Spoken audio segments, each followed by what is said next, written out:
Bom dia, meninos. Vamos aqui para mais uma explicação da nossa atividade de física. Hoje vai estar falando aqui sobre resistores elétricos. O que são resistores elétricos?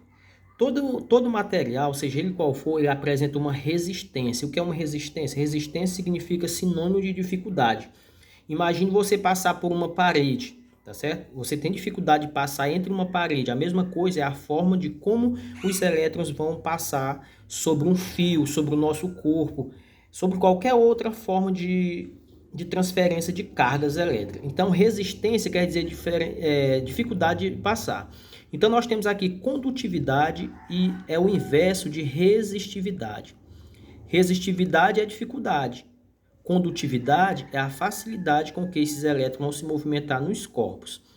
Aí vejamos aqui a condutividade de alguns materiais. Por exemplo, o alumínio.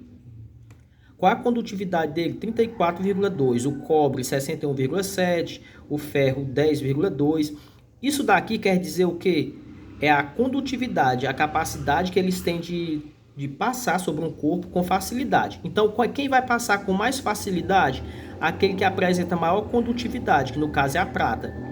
Quem é que vai passar com mais dificuldade, ou seja, com maior resistência? Quem vai passar com maior resistência, no caso aqui, a gente pode observar que é o ferro, porque ele é 10,2. Significa o quê? Quanto menor essa condutividade, mais difícil ele vai ter de ultrapassar a corrente vai ter de ultrapassar um fio qualquer. No caso, vai ter mais dificuldade de passar em qual fio? No de ferro. Mais facilidade no de cobre e no de prata. São esses dois que apresentam maior condutividade, ou seja, menor resistência. Aqui nós temos a lei de Ohm.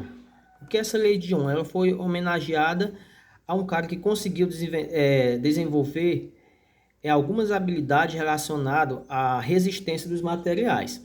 O que ele diz? Ele diz que esse U aqui, pessoal, é a mesma coisa de voltagem. Ele diz que a resistência de um material vezes a intensidade da corrente são diretamente proporcionais à voltagem. Esse U quer dizer tensão, tá bom? Então, a primeira lei diz isso. A lei de Ohm diz que a resistência vezes a intensidade é diretamente proporcional à voltagem.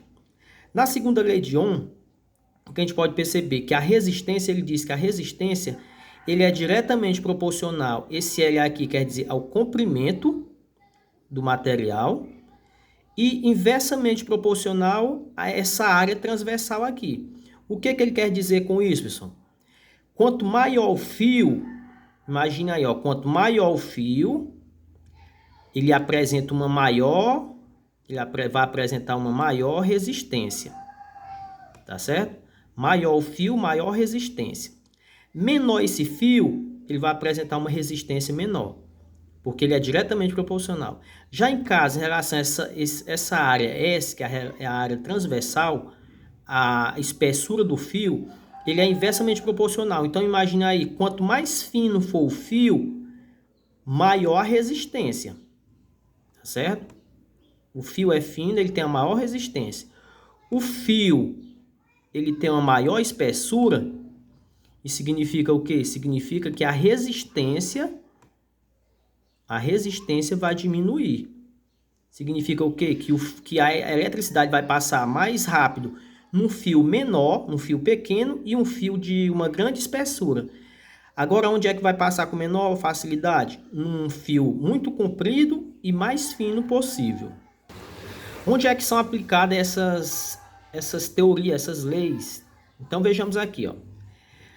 Forma-se por meio de uma resistência elétrica um chuveiro com uma corrente de 20 amperes. Isso aqui é o valor de I. Quando ligado a uma diferença de potencial, uma tensão de 220 volts, assinale a alternativa que a seguir aquela que apresenta corretamente o valor da resistência elétrica, o valor de R.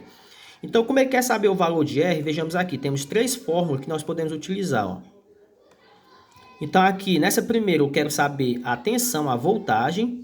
Na segunda, a resistência. E na terceira, a intensidade da corrente. Como ele quer saber a resistência, então nós vamos usar essa. Então, a resistência vai ser igual à voltagem que ele deu, que foi 220, dividido pela intensidade da corrente, que no caso 20. Então, a gente resolve dessa forma. Então, vamos cancelar 0 com 0, então vai ficar 22 dividido para 2, que vai dar, no caso aqui, 11. Então, qual a resistência nesse chuveiro elétrico? Se ele apresentar 220 volts e a intensidade da corrente 20 amperes,